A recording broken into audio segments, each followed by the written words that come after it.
Oh, siap. Iya. Foto dulu. 8 triliun, ya, 8,8 triliun. Ini ada peningkatan dari anggaran sebelumnya 6,1 triliun, bahwa 8,8 triliun di luar daripada belanja pegawai harus diarahkan untuk proses pembangunan yang pro rakyat, gitu. Yang pro rakyat, yang betul-betul rakyat. Nah, oleh karena itu saya mendorong. Nah, tapi ini memang kan sudah terlambat, karena itu sudah nomenklaturnya sudah dari pemerintah tidak bisa juga merubah secara keseluruhan, karena itu tidak mungkin sementara tertinggal dengan waktu. Tapi yang penting bahwa adalah inti daripada anggaran itu adalah bagaimana mendorong daripada peningkatan kesejahteraan rakyat, penciptaan lapangan kerja, pengurangan kemiskinan. Nah, kita bangga sebetulnya karena kita kan pertumbuhan termasuk bagus, 7,1% pertumbuhan Sulawesi Selatan, di atas 5,1% pertumbuhan nasional.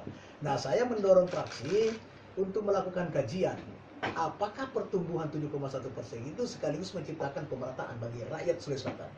Jangan sampai pertumbuhan 7,1 ini hanya dicapai oleh segelintir daripada manusia Sulawesi Selatan, itu nggak boleh.